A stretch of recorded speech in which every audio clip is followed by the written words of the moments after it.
Right. Welcome, everybody.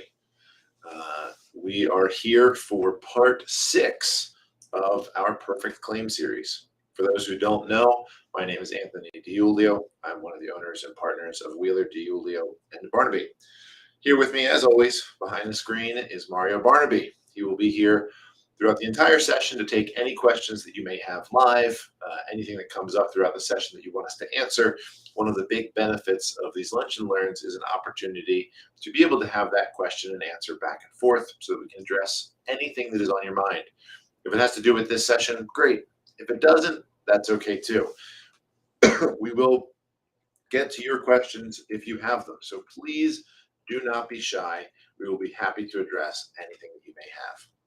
For those of you who don't know, myself and my firm, we handle property damage litigation really all over the place at this point, but primarily on the East Coast, anywhere from New York down to Florida. I've even got cases out in Oklahoma right now, cases out in Ohio. We're really expanding as far as we can reach because we recognize the need in this industry. What I tell in every presentation that I give, I don't want you to have to send a claim to me. One of the big benefits of what we're doing here is to try and give you tools and information that is helpful so that you don't need to send cases to a lawyer. But if you do, please let me know. I will be happy to help. I'm always here when you need to ask questions about policies, ask questions about claims. Down here in the right corner is my personal cell phone number, my email address. You can reach me anytime, day, night, or weekend. I'll be more than happy to help. All right, so with that being said, let's jump into the Perfect Claim Part 6, proper writing, letters, reports, and third-party experts. Now, this is an incredibly important class, and you're going to see why, because the letters that I see, reports that I see from public adjusters, contractors, roofers, can sometimes be pretty terrible.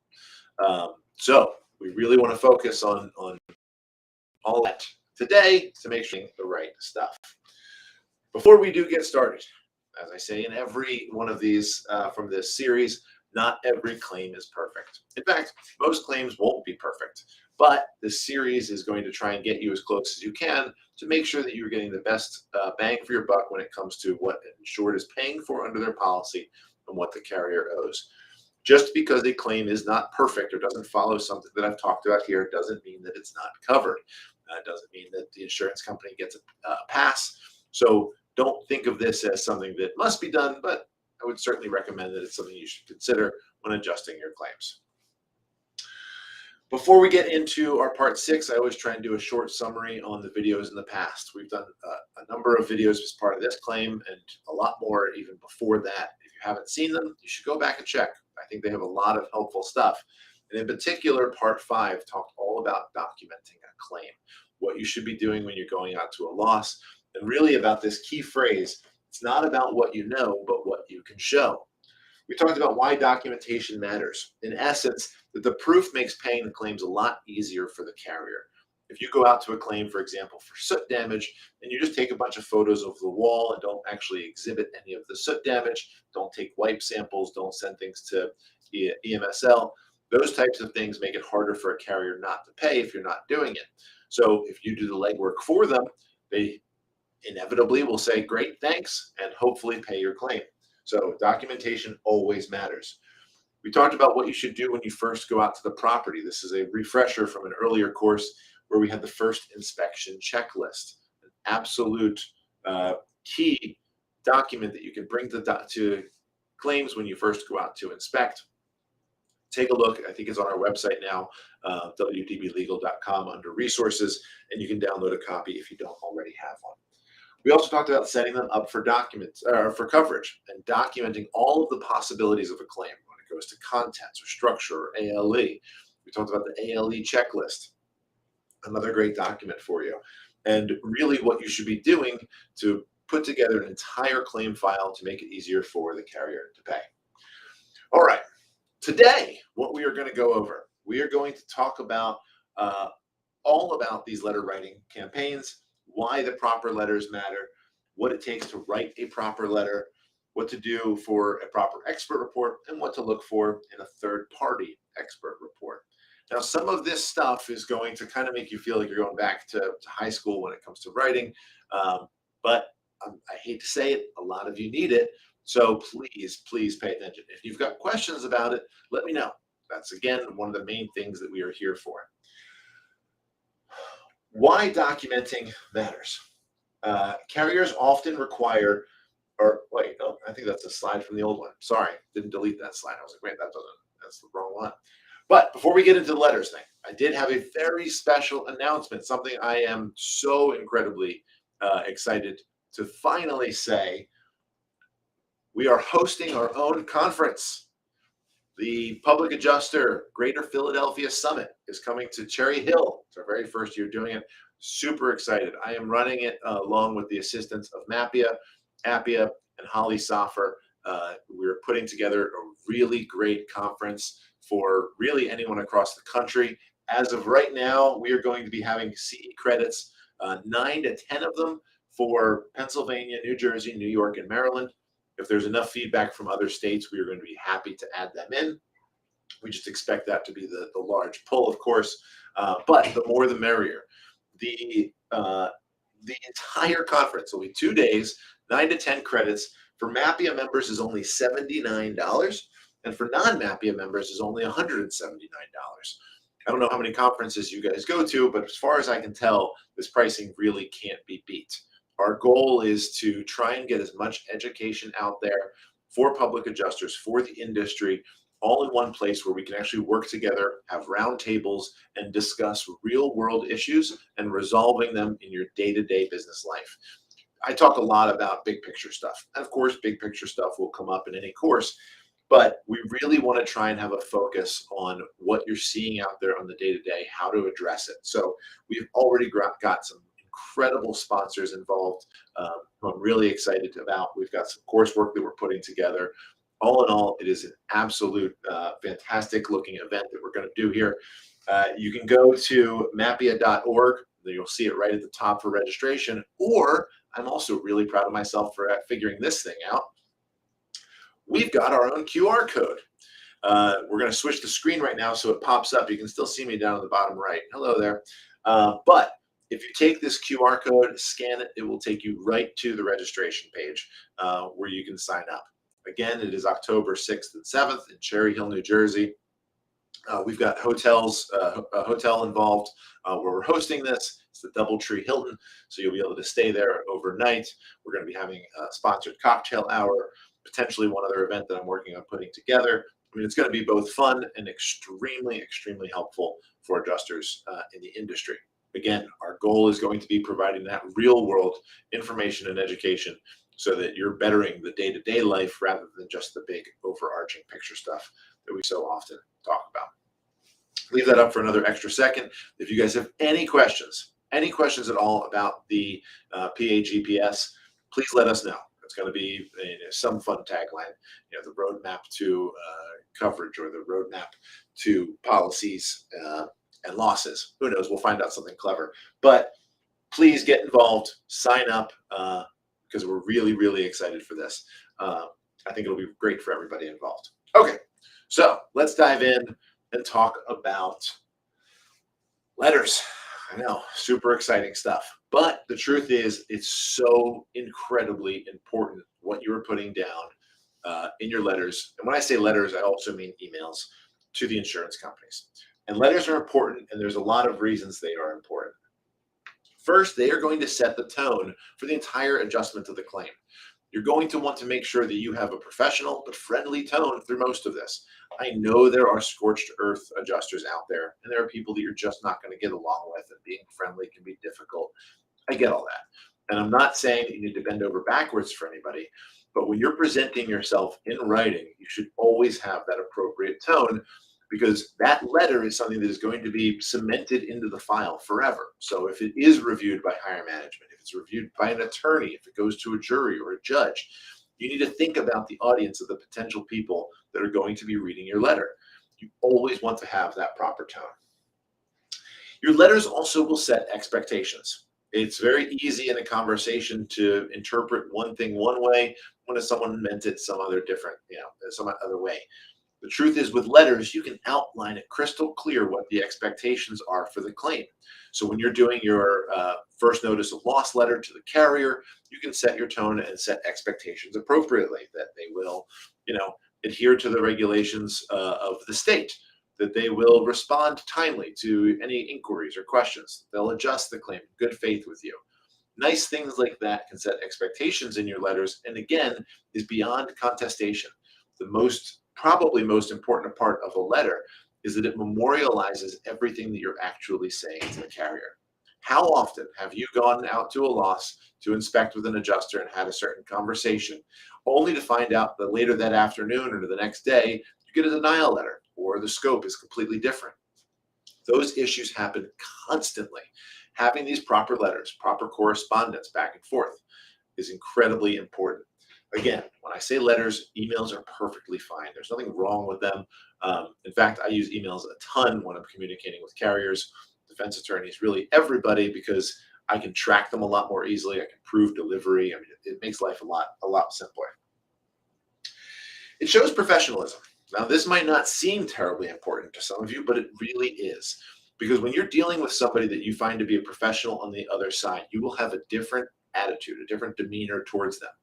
And specifically, if it's someone that you respect on the other side, you will realize that there is a better relationship, a better understanding between the two of you if there is that mutual respect back and forth.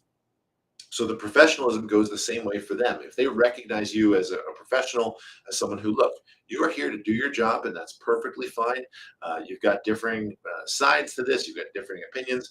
But to do it in a professional manner, you will absolutely get better results in the long run. I can assure you of that.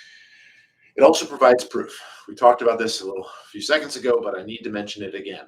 Your documentation, your letters, emails, text messages are documents that solidify exactly what communications occurred between two parties. Some of the most important letters that you will ever write, again, letters or emails, are the letters that summarize inspections, summarize conversations and phone calls. Those texts, emails, and letters that go out are probably the most important in an entire claim, because it gives you the opportunity to say everything that just came up. It gives them an opportunity to respond. And when they don't respond, it gives you pretty solid proof that you're right about what you wrote in that letter. So it makes a really big difference. And to reiterate this, because it's worth repeating, every time you have a substantive conversation, meaning something that's actually important, something that has value to the claim with the insurance company, their adjuster, their roofer, or third-party representative, you should be sending a letter out to the person who you had the conversation with and to the carrier, memorializing that conversation. What do I mean? Just by way of example, you go out to an inspection. They send out a third party to inspect the roof. Third party says, yep, I can see some hail damage here. No problem. I'm going to put in for a full replacement to the carrier. They'll let you know what they are going to do. It's ultimately their decision. Okay, great. Thanks so much. Have a good one. You get back to your car right then and there, from your car on that lovely cell phone that you've got sitting right next to you now or in your pocket. You should type up an email very quickly that includes the insurance company and the inspector you just had. Said, hey, thank you so much for the inspection. I just wanted to memorialize what we talked about, and here's what we discussed. If any of this is wrong, please let me know. Otherwise, I'll assume we're all on the same page. That last line is really, really important. I want to say it again because it's worth repeating. The last line of any correspondence that memorializes a conversation should say something like, if any of the above is incorrect, please let me know. Otherwise, I'm going to assume we're on the same page. That line can make all of the difference when you're later discover the conversation was. Because what is that you've got an opportunity when 2 months goes down the line and they say, oh, I'm sorry, that roof's not covered. You're going to say, wait a second. Your inspector agreed. I wasn't corrected back then, so we all know that it's what actually happened, and now you're changing your mind. And by the way, my insured went out and signed up with a contractor because of that conversation. You're stopped from changing that now, And as a result, you've got to make coverage. So if you have that kind of ammunition in your pocket as the result of a proper letter or an email, even a text message, it makes a big, big difference. So memorialize your conversations. If you're going to take away one thing from this, that's the one thing I want you to take away. Memorialize your conversations. I have a feeling, though, based off of the example that I'm going to show you, it's not going to be the most memorable thing to you today. So it also puts you on their level in the eyes of third parties. Letters are great proof and documentation and evidence when it comes to a third-party review. And when I say a third-party review, I'm not just talking about the roofers, the engineers of the world. I'm talking about the lawyers, the juries, the judges. If you have proper letter writing techniques, if your letters look professional, set the right tone, do all of these things, then you've got a much better, you're looked at much better in the eyes of that third party than if you're sloppy and unkempt with your letters. If you recognize these insurance companies always have very similar letters that come out. They're always very professional. They're on their letterhead. They have proper to and from and relines and date of losses and all of that. And they look professional. They look well done. That alone sets them aside from somebody who's just, throwing something together in a Word document without much thought. But not only that, they also follow a pretty similar format for how they're outlined. Now, look, you and I both know that a lot of times what they're saying in there is a copy and paste from the insurance policy. It's form language that they use in every letter, and that's fine. It's okay for you to do that too, by the way. You can create form templates for letters, which I highly recommend and can help save you a lot of time by using companies.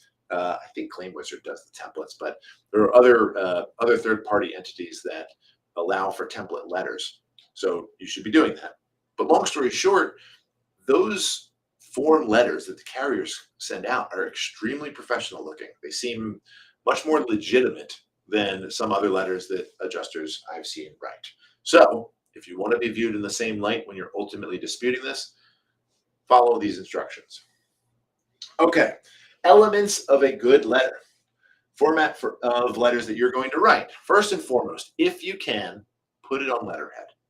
I know this seems minor, and what difference does it actually make if it's on letterhead or not on letterhead? And I get that. Substantively, makes no difference. Doesn't change the content of the letter, what you're saying, what it means. But it changes the appearance of the letter to anyone that is reading it from the outside. It looks far more professional. Again, it sets you on the same level as what the carriers are often sending you. Candidly, if you're dealing with an adjuster who's just sending all emails without letterhead, then you can actually take a step up by sending that professional letter. Just because it's on letterhead, it doesn't mean you can't send it in an email. A lot of times you're going to see attachments from carriers who send letters, and all it's going to say is see the attached letter. It's perfectly fine, but you've got a professional looking letter as the attachment, and that can act as your proof for the claim. It doesn't take much time to just format your letterhead and be able to upload it every time you're putting your letter, so you just send it in the email rather than typing it in the email itself. Again, not critical because you're going to be sending emails from your car, for example. Those don't have to be on letterhead. I get it. It's not the end of the world. But I want to talk about how to format all of those letters, emails that you're sending out. And here's what you should be listening to. CRAC. That's it. All you got to remember is CRAC, right?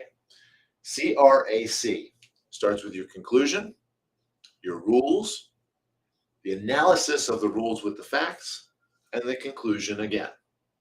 You're going to recognize that in most of the letters that you receive from insurance companies, they are following a very similar format. This is something that is trained in law school and almost every writing course that you'd ever take in education because it works. It gets the idea across very succinctly. It shows an understanding of the topics that are going on. It sets the foundation for your argument. It does absolutely everything you want to do with a letter. So let's talk about an example. You've got that the roof claim for hail damage that came across that you inspected with the roofer, and you're sending a response to a denial letter that you got from the carrier because they disregarded what the roofer had said. Okay, great. We've got our basis. Now let's talk about the letter. You're going to start with your conclusion. First, start with some opening. I try and be nice. Most of my letters start with something like, I hope this email finds you well. I hope this letter finds you well. If it's the first time I'm writing a letter, please recognize this letter as a letter of representation for X client. Get the pleasantry out of the way. And you start with your conclusion. This letter is a request for you to overturn your denial based on the fact that the roofer 3 months ago found hail damage to your roof, to the client's roof. Great. We've set our conclusion and a short little summary of what that conclusion is. Now we go into the rule. Rules are all of the hard evidence, the hard backing for your position. For example, the policy. The policy is just the rules, right? So I would start with, as you're well aware, your policy covers accidental direct physical loss unless otherwise excluded under the policy. Great, there's one of my rules. I also note that the policy has no exclusion for hail damage to the property. Great, another rule. And you go through that. You cite all of the things that have to be set to be true as part of your argument first, right? This is our guidepost, our guidelines for our letter that you and I both have to recognize we follow. We're all on the same page. So you've outlined the policy. You also might outline something like, this letter is a notice from the carrier that they want a response within 10 days under the Unfair Claims Practices Act, or I'm sorry, under the Unfair Insurance Settlements Claims Act. So if you have one of those and you have a response that you need in 10 days, maybe you're going to set out the regulations that govern your state for when a response is necessary. Okay, another great rule. Now we go through all of our rules. And now we're going to put the rules to the facts as we know them as part of the case. Your policy covers for accidental direct physical loss. As you're aware, 3 months ago, we had a joint inspection with your third-party roofer where I had noted in the follow-up letter that we were all in agreement that there was hail damage to this property. Despite that fact, we received no response contesting any of those opinions, and now, 3 months later, you're denying the claim. There's no provision within the policy that allows that. Hey, by the way, look above. I just cited the policy so you know what I'm talking about. And you go through that comparison, that analysis of the facts of the claim with the whatever rules are cited above, whatever gives you the basis for your position. It's relatively simple once you get used to doing it this way, but it is absolutely the most convincing and best way to write your letters.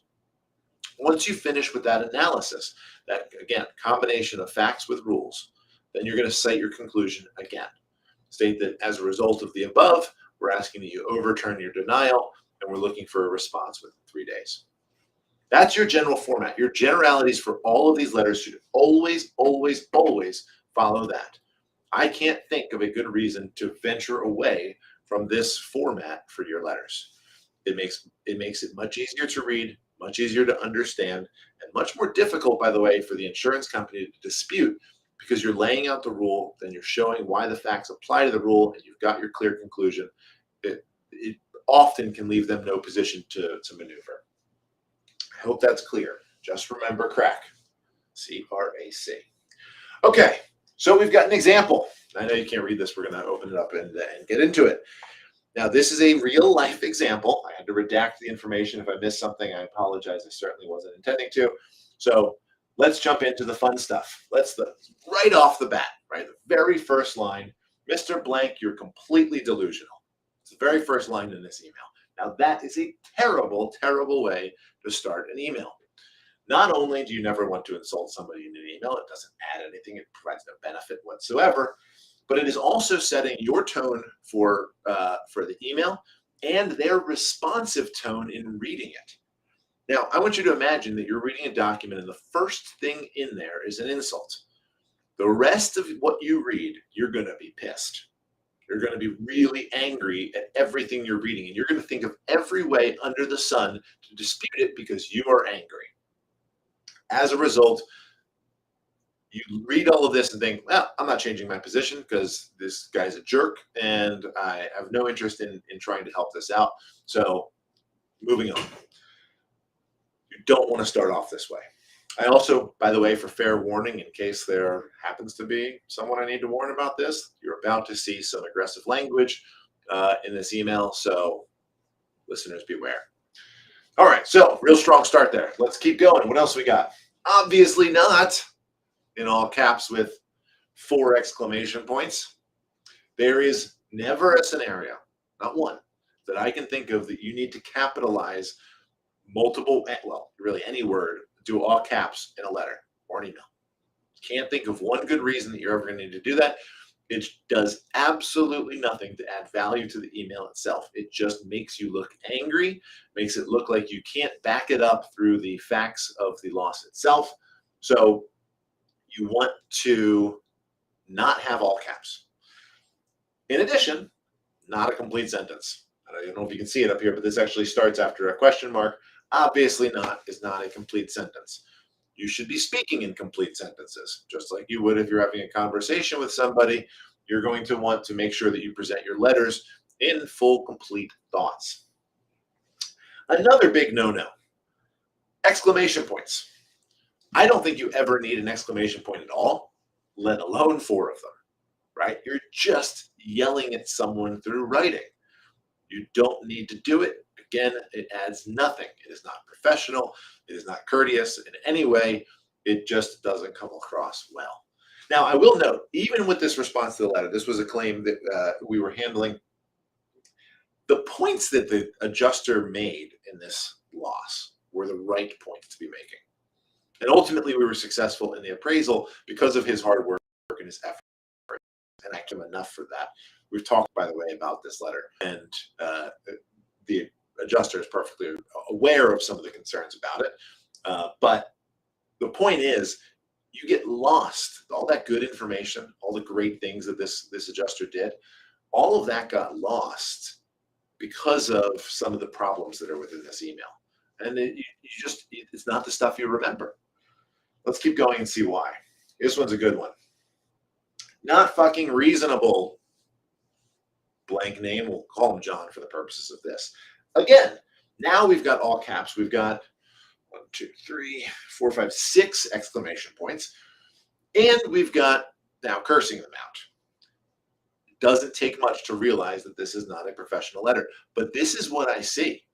I see these letters, I see these emails that go out, and they blow my mind, right? On how that this is actually, something that we're presenting as part of the claim. Big no-nos, really across the board. It keeps going. 2 period fucking period weeks period. Does your word mean nothing? Blank. Again, we're using the all caps. We are just yelling back and forth. We're now underlining the words in addition to it. I mean, all of this is extremely, extremely aggressive. Real world. Now, beyond just these, there's one more, I think, too. 2 more that blank, you've honestly totally lost it. I'm worried about you. I'm being serious. You're totally off your rocker. Now, I want you to ask yourself, when you're writing a letter, is what I just wrote helpful? Does it advance my position at all, or the insured's position? Right? Does it make it better, more easily understood what I'm trying to explain? Does it provide facts that would help the insurance company change their position? Is there some reason this sentence needs to be in there to help my claim? There is no reason for that sentence whatsoever. Next one's another all caps. 3.5 motherfucking years. 4 exclamation points. Are you kidding me? I'm not even going to count all the question marks and exclamation points at the end of that. I know this sounds extreme, but you'd be surprised at how often we get letters or emails similar to this. I admit this one's pretty far out there, but they're actually similar. There's, petty fights going back and forth, unprofessional situations where I've seen ones where you've got about 8 lines of a paragraph. There's not a single period or punctuation mark in the entire thing. It just makes no sense. I mean, spelling errors out the wazoo. I mean, things that there's just no excuse for when you're a professional in an industry trying to represent an insured with an insurance company. There's just no excuse. Now, this, again, is all real world stuff that you should be avoiding if it's not obvious. So let's talk about it. Let's have a really clear list of do's and don'ts for your letter writing. Number 1, do is follow crack, right? All you got to do is do some crack. This kind of crack. C-R-A-C. conclusion, rules, analysis, conclusion. And if you do that in your letters, you'll have a much better opportunity for everyone to be understanding exactly what's being talked about. Be polite. I don't know why I have to write this, but clearly I do. So be polite in your letters. It adds no value to the claim if you're being rude. You want to be clear and succinct. When you're writing a letter, you should be asking yourself, is there a simpler way that I could actually be putting this down? If I could shorten my sentences and not make it as complex of an issue.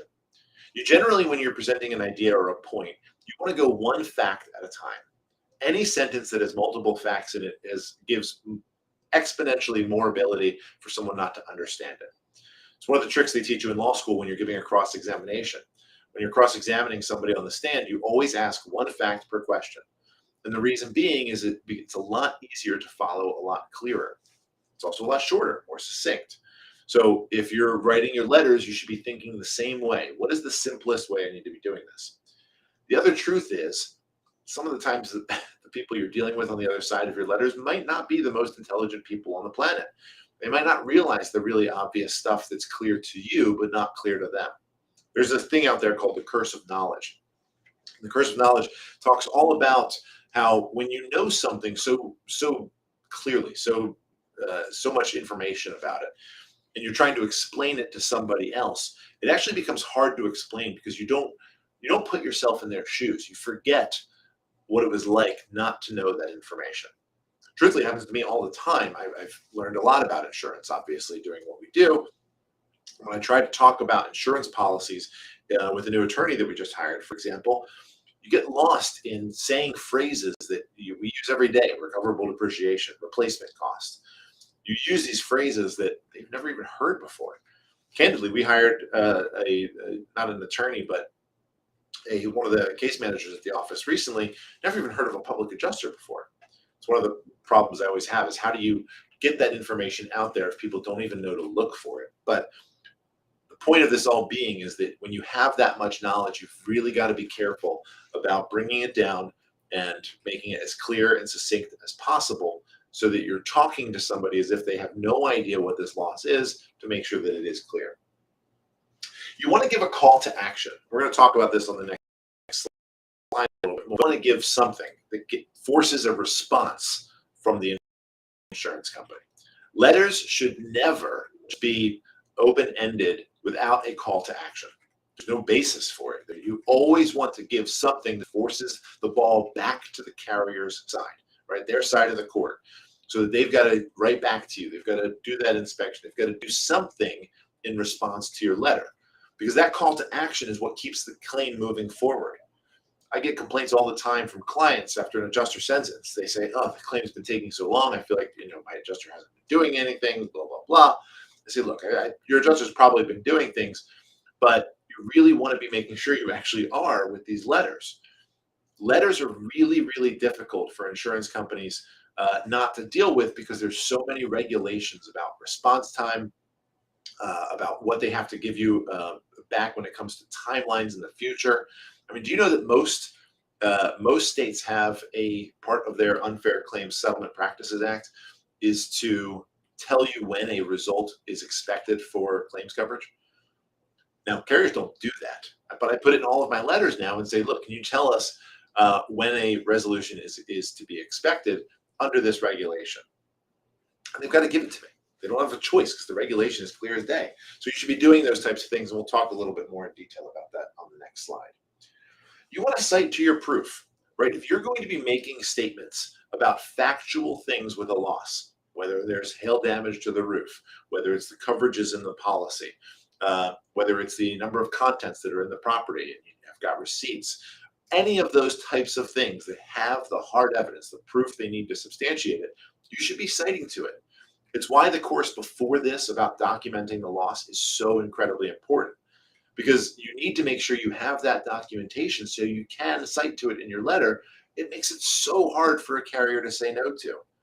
I just want you to imagine the soot claim, right? It's really easy. It's probably the easiest one to imagine. But you go into a loss, it's 2 houses down from the fire, and you see that there's soot into the property. So you call for an inspection, they do a walkthrough, and they say, nope, I don't see any soot. Place is just dirty, not paying your claim.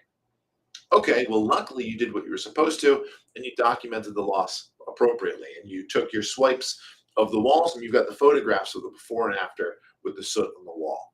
And you can clearly see where it's cleaned off, and you've got that evidence. And maybe you've gone even further and you've taken an actual wipe and sent it to EMSL or some other testing services to test for soot.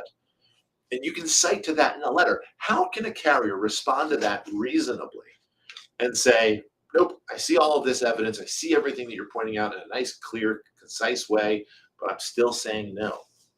I know it's hard to overturn claims from the adjuster side once there's a denial, but if you get ahead of it, provide this information in your letters, or even have to get an overturned denial, this is the way to do it.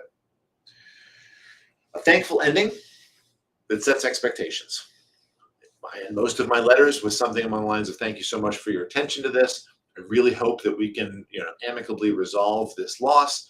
And I look forward to hearing your response within 10 business days, as is required by state regulation. Great. I've set my expectations for what I want back from them. I want a response in 10 days. I also set the expectation that I hope we can be amicable, right? I don't want this to be a contentious thing.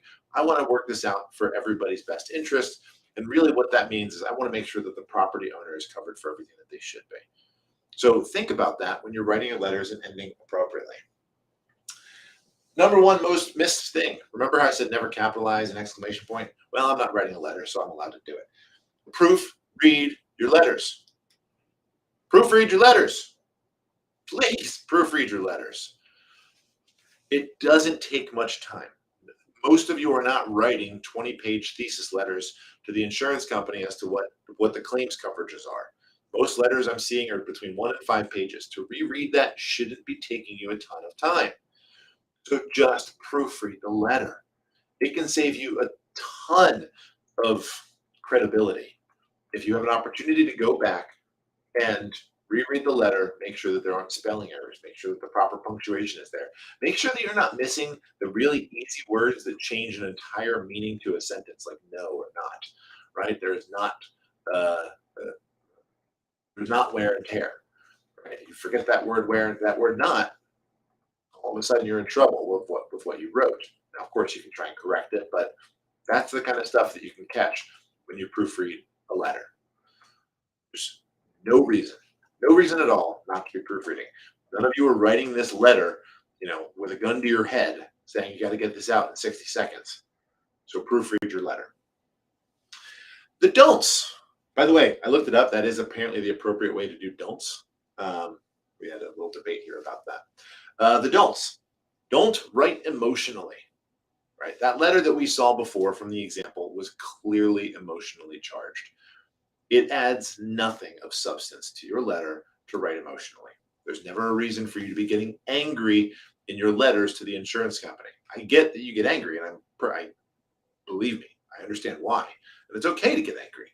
You just shouldn't be putting it in your letters.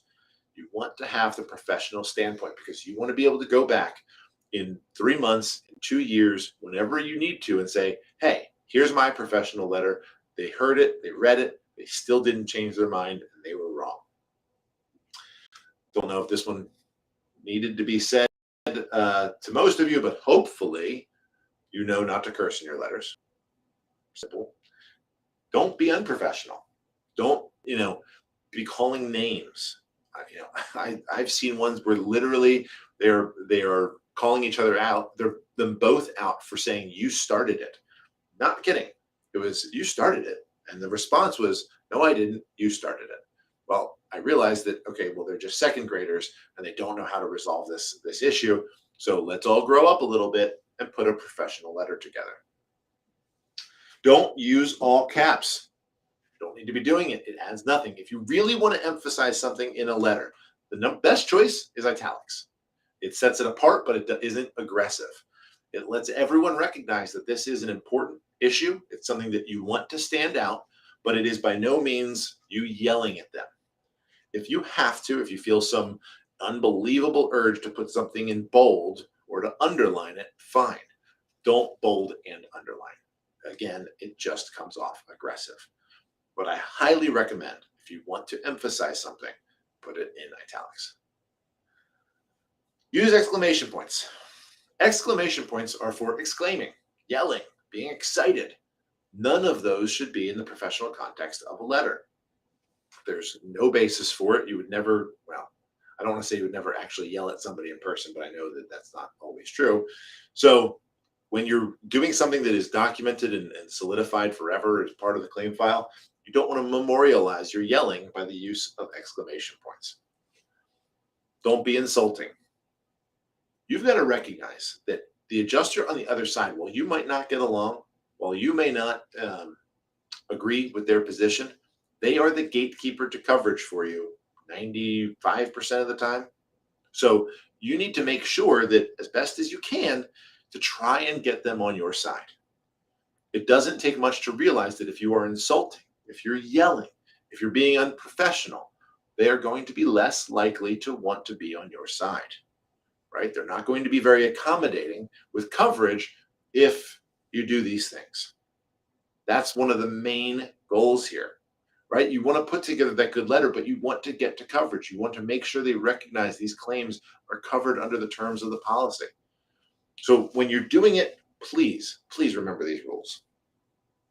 Okay. Oh, can't click over. There we go. Now, a good call to action. There's a few things that I want to talk about here.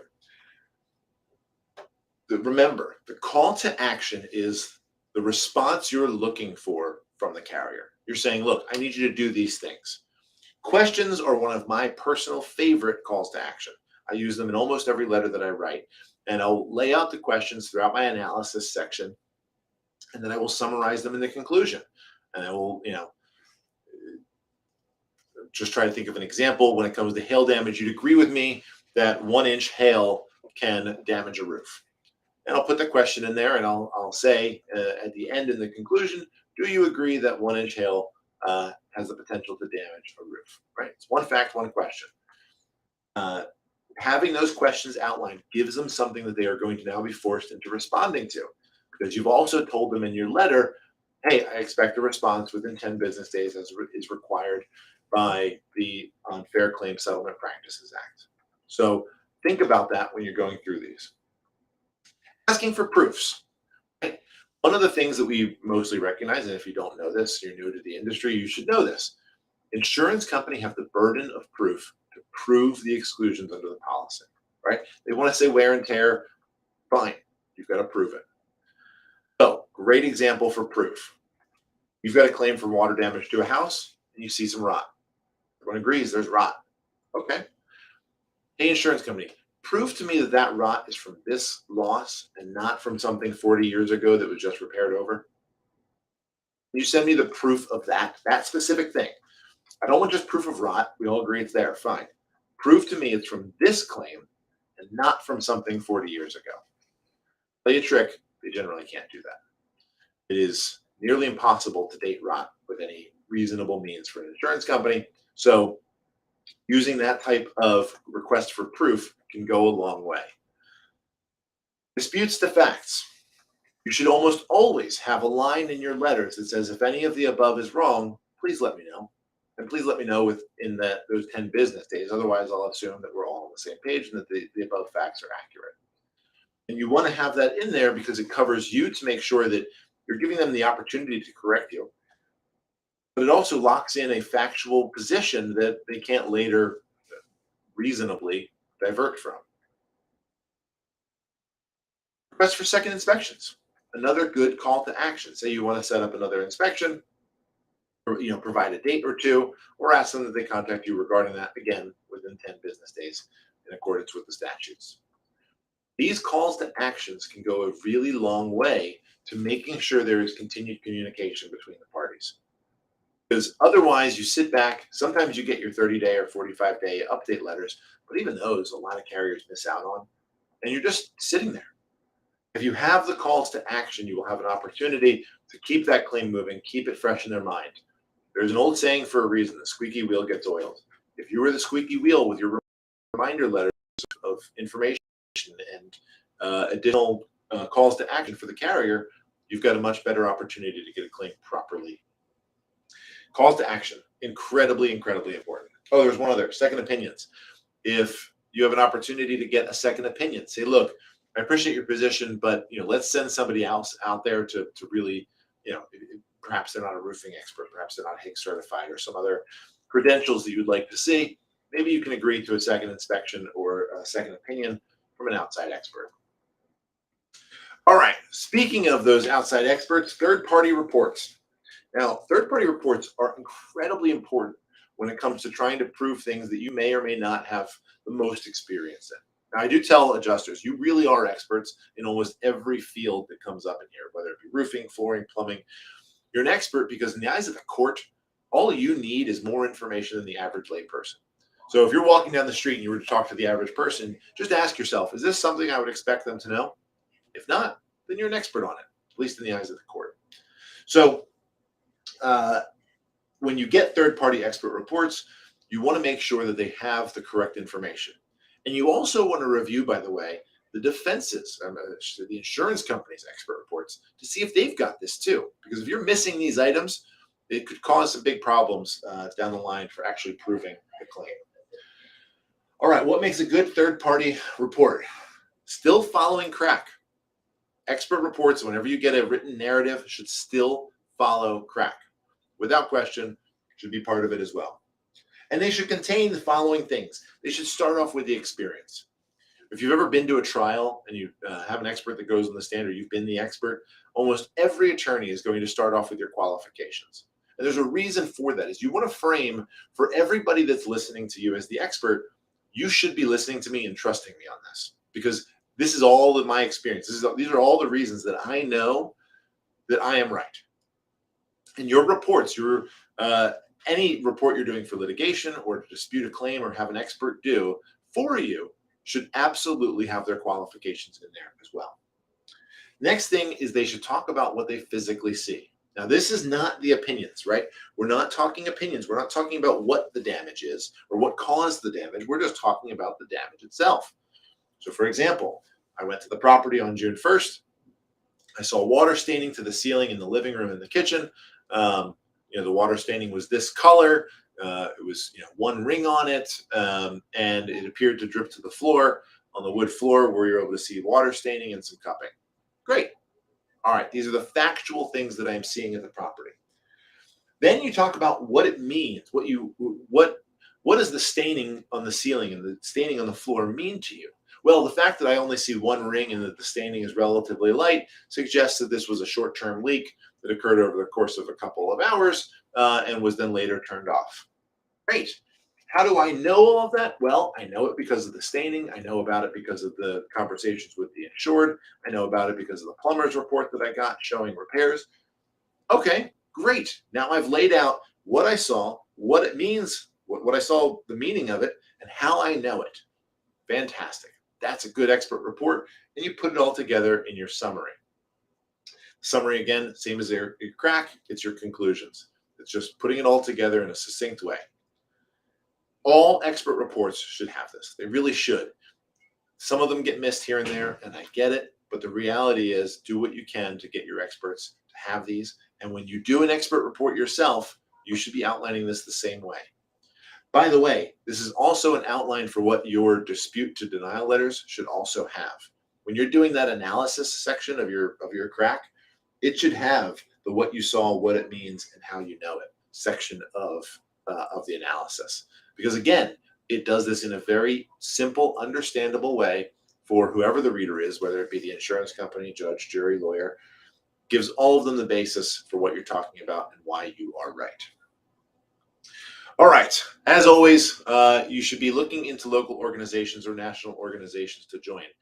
Mapia is the one that I'm a part of for Mid-Atlantic Association of Public Insurance Adjusters, but not only do you get the CLE credits and the discussions, the fun things like the holiday parties and the free drinks that we supply, but one of the biggest ones is support for the industry through lobbying. Mapia has lobbyists that track the lobbying efforts in the area for anything that the insurance companies are trying to put forward to make sure that we've got appropriate responses. It's a huge benefit that is going on behind the scenes that nobody knows about. Mapia membership for a year, by the way, it's just $300. If you sign up now in efforts to to go to the PAGPS, you get this year and next year for $300, and you get the discounted price for the PAGPS conference.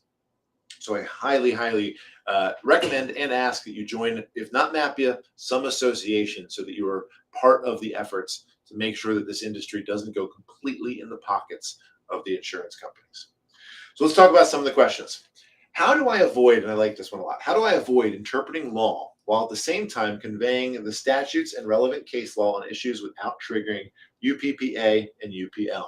For those who don't know what UPPA and UPL are, unauthorized practice of public adjusting, unauthorized practice of law. This is a very big issue in the industry right now. And first and foremost, if you do not have a law degree, you should not be arguing over what the law means. And you should not be arguing over the application of the law to any claim or any insurance company. If you are not a licensed public adjuster in a state that requires a public adjuster license, you should not be negotiating claims and interpreting insurance policies and coverage with insurance companies. End of story. That's where this ends. However, there is a way to do this without doing both of those things. Specifically, you never want to argue the application of that statute or of any of the laws or case law.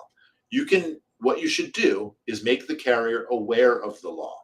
For example, the Unfair Claims Insurance Practices Act requires that an insurance company respond within 10 business days to any pertinent communications. Here's the site to the regulation. Great, fantastic. Next, I'm going to say, please note that this letter is a pertinent communication for which the insured expects a response. Great, factual issue, no problems whatsoever. All of that is perfectly okay.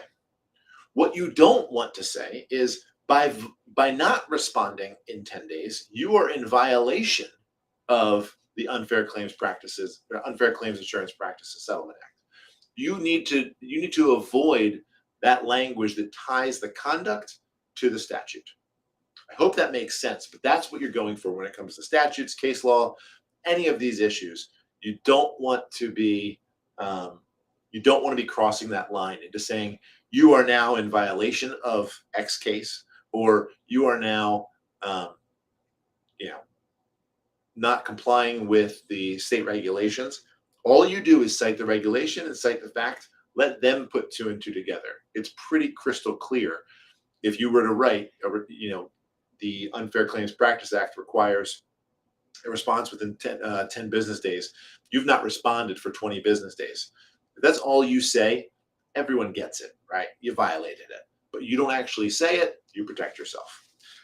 Both of these issues are very nuanced. Candidly, even if you did one of those two things, you might be in an okay position where you aren't in violation of it, but that's the safe way to do it, is so that you're not risking it at all.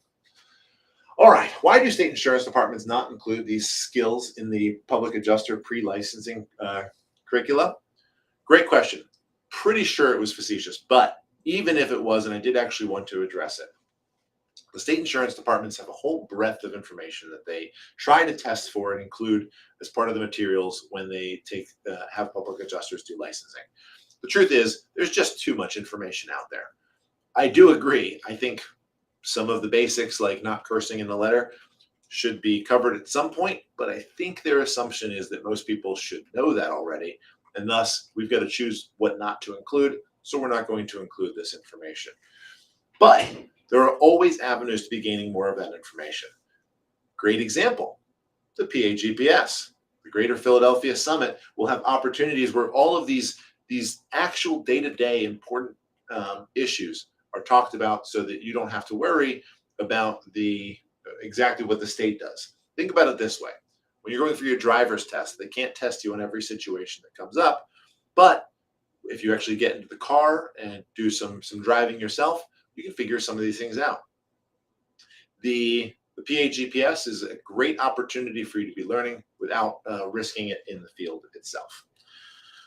All right. Oop.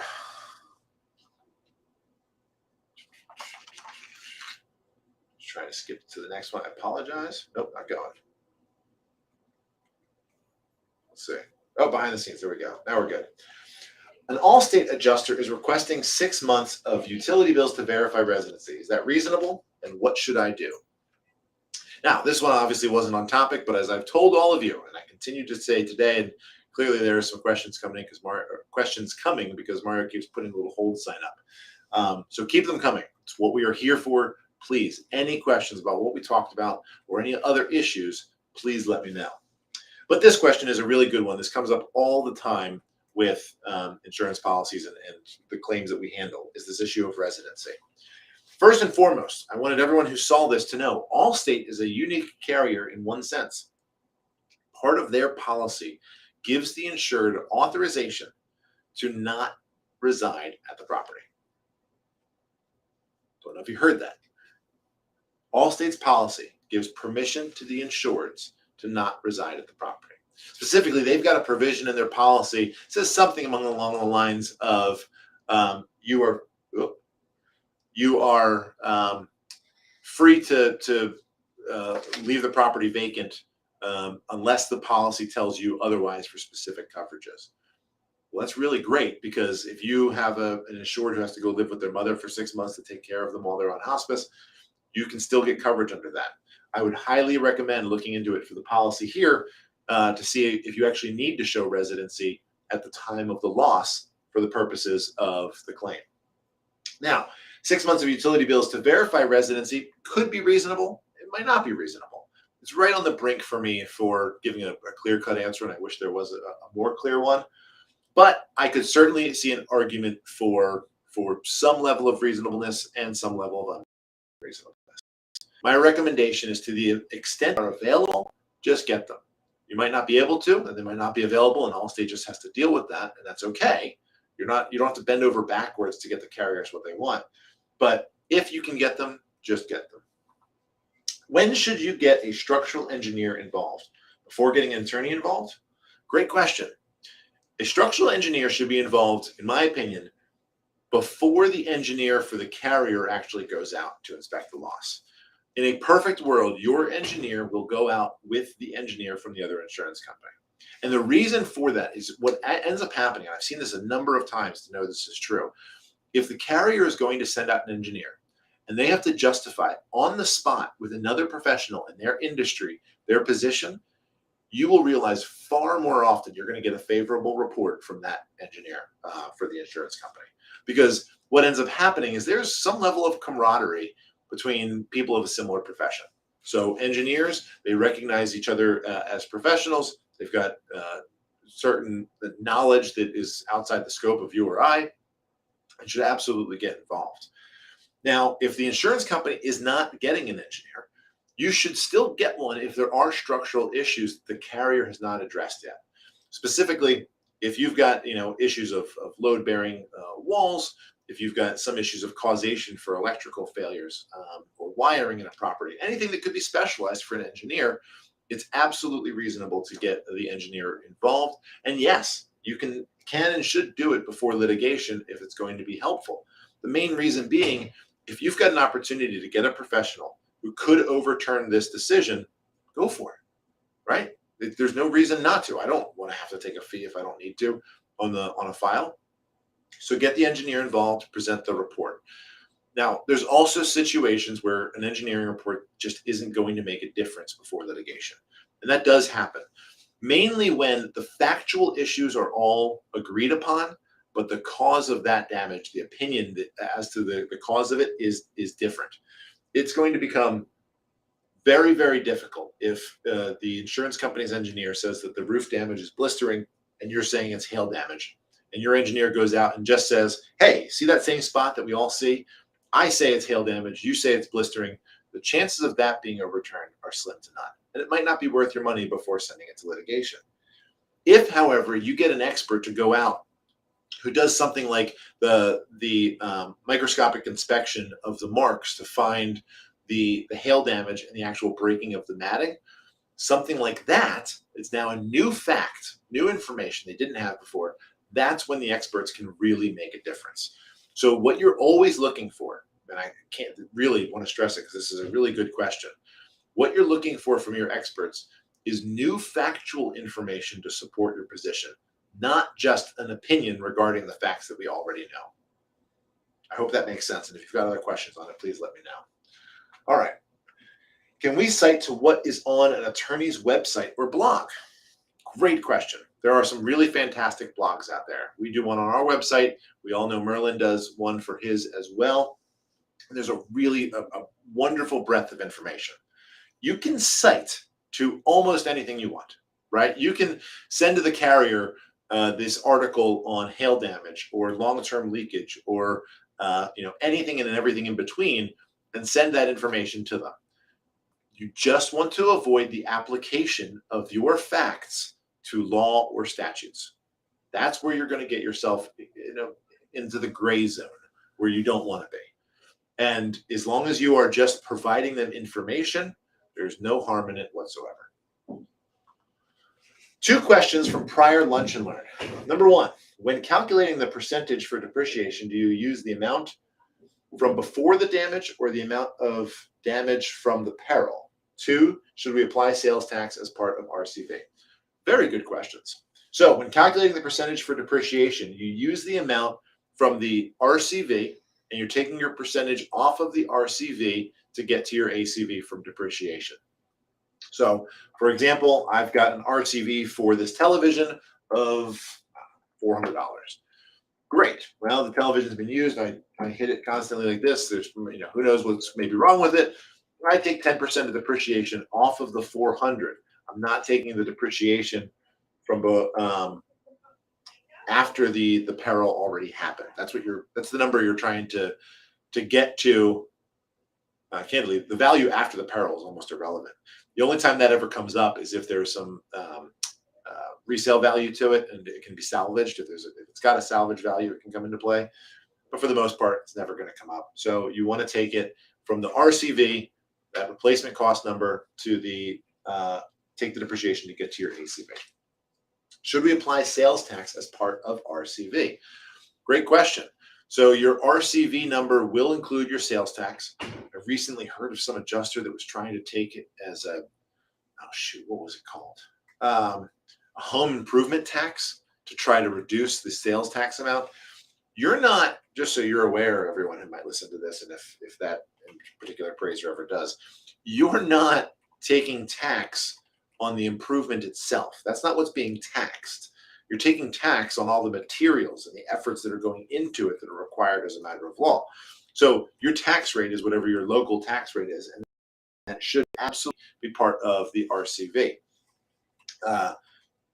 In addition, those tax rates, those things aren't part of the depreciation calculation for things like labor, which in our position here, and we've been successful with, labor can't be depreciated, so you shouldn't be dealing with that on any of those issues either. All right, I hope that addresses that one. All right, can't click. Thank you. Should your structural engineer look at the insurance company's structural engineer's report before they come out? Yes. If you've already gotten a report from the carrier, again, ideal world, your engineer will go out with the engineer from the carrier before any reports are done. But if they haven't, your engineer should absolutely look at their report. And what they should look for is say, okay, here's their position. Here's what I agree with. Here's what I disagree with. And it gives them a basis to try and find those additional facts. Again, you want to look for somebody, when it comes to an engineer or an expert, who can provide you additional facts to support the position, not just regurgitating your own opinion just because they're an engineer. It's not going to change anyone's mind. I wish it did. I wish it would be so easy as me saying, hey, insurance company, I know you've got an engineer, but remember that point I made before? Here's an engineer saying the same thing. It won't change anybody's position. So send out yours with their engineer report as well, and they can use that engineer report for a guideline to say, hey, they said X, Y, and Z. X is true, but Y and Z aren't, and here's why. Making it that kind of rebuttal can make it far more valuable to everybody involved. Question regarding PAGPS conference. Will the conference be virtual as well? Unfortunately, no. The main reason being is we can't offer the CE credits virtually. So we, at least for what we're finding, adding that on as one of the issues is the same reason these don't have CE credits. There's far more regulations and restrictions versus how we present them, the amount of back and forth and all that kind of fun stuff. But it's at the Cherry Hill, Cherry Hill DoubleTree by Hilton, right on Route 70. Plenty of rooms, plenty of space to stay. There's also good food in the area if you need it. Although candidly, we're supplying food and drinks for it, so it's going to be well worth it for the time. We've got breakfast and lunch on the first day, breakfast and lunch on the second day, and a cocktail hour. So it's really going to be a worthwhile event to come out for. If you've got any questions about that, please let me know. I did the whole website. I felt very proud of myself this weekend. If there are any problems with it, hopefully we will figure it out. But you should be okay to go on, register, make your payment for the very low cost for the event. Candidly, that cost really just covers food. And we should be good to go. All right. As always, thank you so much for this. I keep getting good feedback from the Lunch and Learns. Hopefully you are enjoying these. If you've got topics you want to hear about, please let me know. I'm always happy to discuss it. We've got a few more in this series to get through, but I will fit in whatever else I can. Anything else you ever need, if you've got questions about policies, claims, or need cases to go to litigation, all my contact information is right here and ready for you. So whatever you need, it's why I'm here. Thank you so much. Have a great day.